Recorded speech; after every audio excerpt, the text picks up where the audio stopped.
नमस्कार, मी यामिनी. माझ्या चॅनलवर तुमचे खूप खूप स्वागत आहे. आज बघूया काहीतरी नवीन चटपटीत असं बनवणार आहे मी. त्यासाठी मी उडदाचे पापड घेतले आहे. ते तुम्ही ओव्हनमध्ये किंवा गॅसवर भाजून घेऊ शकता आहे. तर बघा, मी ओव्हनमध्ये ते भाजून घेतले आहे. साधारणतः 3-4 पापड घेतले आहे. त्यानंतर मी एका पॅनमध्ये थोडंसं चमचाभर तूप टाकून त्यात शेंगदाणे टाकून घेतले आणि ते छान असे फ्राय करून घेणार आहे.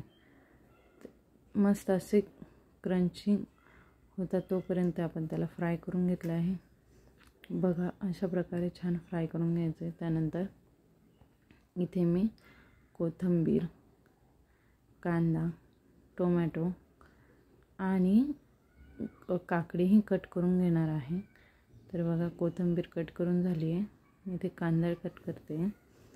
व्हिडिओ शेवटपर्यंत नक्की बघा. मी तुम्हाला एक छान अशी टिप सांगणार आहे. त्यासाठी तुम्ही व्हिडिओ कंटिन्यू बघा. आता बघा, मी कांदा कट करून घेतला आहे, टोमॅटो पण कट करून घेतला आहे. तर हे काकडी घेतली. काकडीचे वरचे साल काढून घ्यायचे आहे आणि त्यानंतर ते आपल्याला कट करण्यासाठी घ्यायचे आहे. तर काकडीबद्दलच मी तुम्हाला एक टिप सांगणार आहे. काकडीचे असे साल काढून झाल्यानंतर काकडीचे आपण जेव्हा बाहेरील साईड कट करतो तेव्हा ती अशी काकडीवर रफ करून घ्यायची आहे, ते चोळून घ्यायची आहे. त्या असं केल्याने काकडी खाताना कडू लागत नाही. ही आहे आजची छान अशी टिप. तर तुम्हीसुद्धा नक्की अशी हे ट्राय करून बघा, म्हणजे तुम्हाला पण ते अनुभव येईल. तर बघा, आता मी काय बनवणार आहे, आज पापड चाट बनवणार आहे. त्यासाठी साहित्य मी तुम्हाला दाखवलेच आहे. तर पापड साहित्य एका भांड्यात काढून छान असे पापड त्यात बारीक करून घ्यायचे आहे.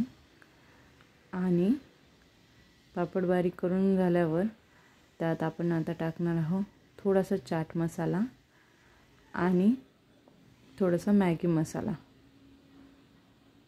हे दोनच मसाले ॲड करणार आहोत, कारण आमच्याकडे लहान मुलं असल्यामुळे ते पण खातात, त्यामुळे ते दोनच मसाले ॲड करणार. आणि छान असा लिंबाचा रस पण त्यात टाकला आहे आणि चवीपुरतं मीठ टाकलं आहे. तर बघा, असं छान असं मिक्स करून घ्यायचं आहे. ही पापड चाट तुम्ही इव्हिनिंगच्या वेळेला चहासोबत खाऊ शकता. रोज नवीन काय बनवावं यासाठी आपल्याकडे ऑप्शन रेडी नसतात, तर आपण ही पापड चाट बनवून चहासोबत खाऊ शकतो आणि संध्याकाळच्या वेळेला मुलांना पण खूप टेस्टी असा हा नाश्ता होऊन जातो. आवडला का तुम्हाला हा पापड चाट? जर आवडला असेल तर कमेंट करून नक्कीच सांगा. आणि माझ्या चॅनलवरचे जर व्हिडिओ तुम्हाला आवडत असतील तर लाईक करा, शेअर करा आणि चॅनलला नक्की सबस्क्राईब करा. चला तर मग आपण आता कलरफुल पापड चाट संध्याकाळच्या छान अशा मस्त वातावरणात एन्जॉय करूयात. व्हिडिओ आवडला असेल तर नक्की लाईक करा आणि चॅनलला सबस्क्राईब करा. Thank you so much.